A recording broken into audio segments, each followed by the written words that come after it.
नमस्कार, मैं हूं मनोरंजन भारती और आज चर्चा करेंगे महानतम फुटबॉलर पेले की। पेले का जन्म 23 अक्टूबर 1940 को ब्राज़ील में हुआ था, एक पुर्तगाली फैमिली में। उनके पिता जो थे वो भी फुटबॉल खेलते थे।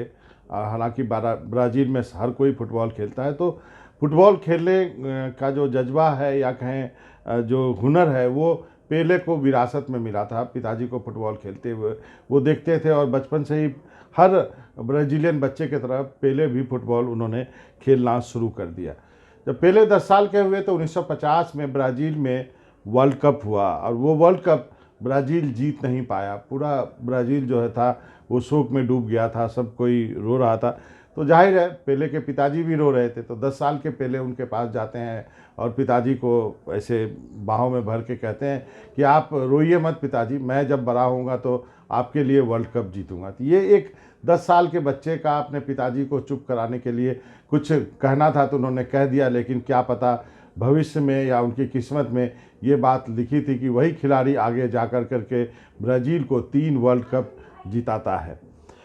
तो पेले की जो परवरिश हुई, जो कई भाई बहन थे उनमें से हुई, गरीबी जो है उसमें बचपन गुजरा। और जब बड़े हुए तो परिवार को सपोर्ट करने के लिए पेले जो है बूट पॉलिश करने लगे। और एक पेले पर मैंने डॉक्यूमेंट्री जो मैं देख रहा था तो उसमें पेले जो बूट पॉलिश का बक्सा होता है उसको बजाते हुए नज़र आते हैं। जब उस डॉक्यूमेंट्री वो ख़त्म होती है तो अंतिम शॉट वही होता है कि बूट पॉलिश वाले लोगों के पास जो वो एक बक्सा होता है वो उनके हाथों में होता है। तो वहाँ से पेले की शुरुआत हुई। और जैसा मैंने कहा कि 1950 का जो वर्ल्ड कप था वो ब्राज़ील में हुआ था, वो उरुग्वे ने जीता था, ब्राज़ील जीत नहीं पाया था। लेकिन पेले जो है सबसे कम उम्र में 1958 में वर्ल्ड कप खेलने वाले खिलाड़ी बने और उस वर्ल्ड कप में उन्होंने गोल भी किया। और सबसे कम उम्र के युवा खिलाड़ी बनने का जो है उन श्रेय पेले को जाता है 1958 के वर्ल्ड कप में। ये वर्ल्ड कप स्वीडन में हुआ था और पेले ने शानदार खेल का प्रदर्शन किया और एक तरह से वो नेशनल आइकन बन गए। लोग उनको जानने लगे, पहचानने लगे। और आप सोचिए कि 1958 का वर्ल्ड कप एक पेले के लिए टर्निंग पॉइंट रहा था। उसके बाद 1962 का वर्ल्ड कप आता है। 62 का वर्ल्ड कप चिली में हुआ था। करीब 22 साल के थे पेले, और लेकिन वहाँ से जो है कई चीज़ें हुई। पेले जो है इंजर्ड हुए, फाइनल नहीं खेल पाए। लेकिन उस पूरे वर्ल्ड कप में पेले ने अपनी बादशाहत दिखा दी थी कि पेले क्या चीज़ है, और पेले का जो है लोहा सब मानने लगे थे। उसका अगला वर्ल्ड कप जो है 1966 में इंग्लैंड में हुआ था। और ये वर्ल्ड कप खास तौर पे पेले के ज़िंदगी में एक टर्निंग पॉइंट हुआ था और ब्राज़ील के हिस्ट्री में भी एक टर्निंग पॉइंट है, क्योंकि 1964 में जो है वहाँ डिक्टेटरशिप ब्राज़ील में लागू हो गई थी। और ये डिक्टेटरशिप जो है 1985 तक रही।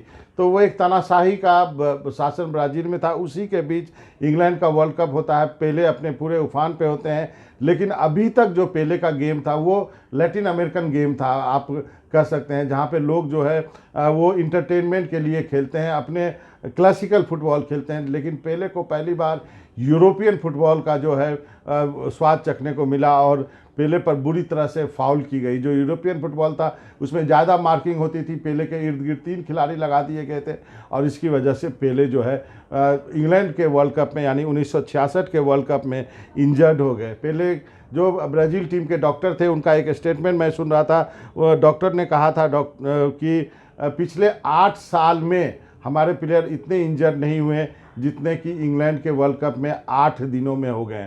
तो उसके बाद से पेले इंजर्ड होकर वर्ल्ड कप से बाहर हो गए और पेले ने ये प्रण किया कि वो कभी वर्ल्ड कप में आगे नहीं खेलेंगे। उन्होंने कहा कि मैं वर्ल्ड कप से संन्यास ले रहा हूँ और मैं जाऊँगा और मैं अपने क्लब सेंटोस के लिए ब्राज़ील में वहीं से खेलूँगा। और जैसा क्लब का जो टूर होता है, चाहे वो इंग्लैंड का टूर हो चाहे वो यूरोप का टूर हो, वो करूँगा, लेकिन वर्ल्ड कप में नहीं खेलूँगा। उसके बाद जो है 1966 के बाद जो है 1970 का वर्ल्ड कप होता है। पेले ने कहा था नहीं खेलूँगा, लेकिन पेले को खेलना पड़ा। कहा जाता है कि जो डिक्टेटर थे ब्राज़ील के, तानाशाह थे या फिर जो एस्टेब्लिशमेंट था, उन्होंने पेले को जो है वो मजबूर किया वर्ल्ड कप खेलने के लिए। और पेले दोबारा लौटते हैं वर्ल्ड कप में 1970 में। और उसके बाद कई तरह की घटनाएं होती है। जो उनके एक कोच होते हैं वो साल्दाना करके उन्होंने कह दिया कि पेले को दिखाई कम देता है, पेले देख नहीं पाते हैं, पेले को टीम से बाहर किया जाए। लेकिन ब्राज़ीलियन फुटबॉल टीम एसोसिएशन ने कहा कि नहीं, पेले को टीम में रखना है। और उसके बाद 1970 की टीम में जो है कोच को हटा करके जगालो को कोच बनाया गया। और उसको वो जगालो वही प्लेयर थे जो 1958 में पेले के साथ वर्ल्ड कप खेल चुके थे। उन्होंने पेले को टीम में रखा और जो है ब्राज़ील जो है वो वर्ल्ड कप जीतती है।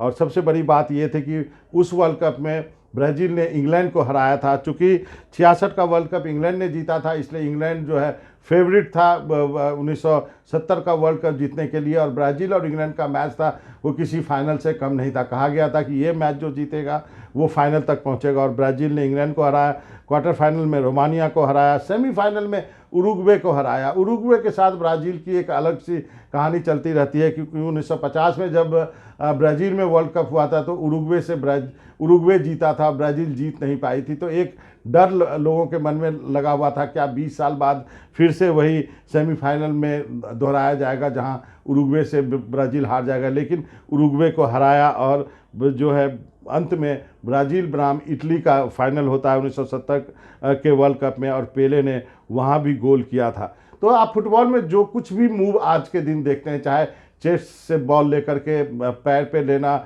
या बाइसिकल किक देखते हैं, या फिर आगे जाते जाते पीछे आ करके बॉल को ले आना, ये सारे मूव जो है पेले ने शुरू किए थे।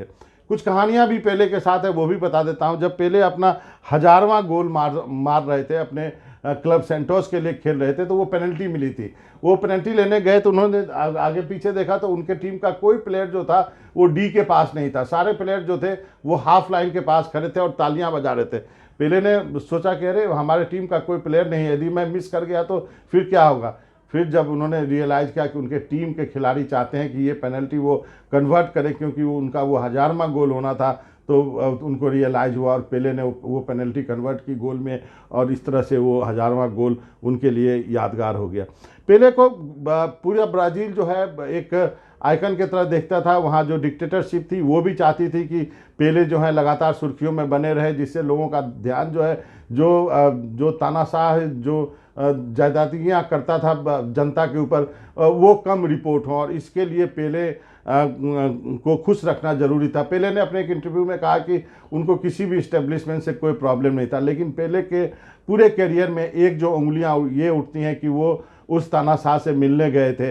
लोग एक पेले की जो है कंपैरिजन जो है मोहम्मद अली के साथ करते हैं। वही मोहम्मद अली जिन्होंने अमेरिका में वियतनाम वार में जाने से मना कर दिया था और कहा था मुझे गिरफ्तार कर लो, अपनी जो मेडल उन्होंने फेंक दी थी, लेकिन पेले वो नहीं कर पाए। तो कई लोग जो पेले और मोहम्मद अली के बीच में एक तुलना करते हैं, उसमें पेले के ऊपर इस बात को लेकर के उंगलियां उठती है कि वो अपने जो है उस रिजीम से, उस तानाशाह से मिलने गए थे डिक्टेटरशिप के दौरान, और उन्होंने एक तरह से उनको स्वीकार किया था। तो ये क्रिटिसिज्म होता है। बहरहाल कई तरह के बातें एक प्लेयर के ज़िंदगी में की जाती है, लेकिन इतना तो तय है कि सबसे महानतम फुटबॉलर के रूप में पेले को याद किया जाएगा। एक वो बच्चा जो बूट पॉलिश करते हुए अपने जीवन की शुरुआत की थी, वो इतने शिखर तक पहुंचा, और अभी तक उससे बड़ा जो है प्लेयर नहीं हो सकता है। सेंचुरी ऑफ द प्लेयर का उनको अवार्ड दिया गया था माराडोना के साथ।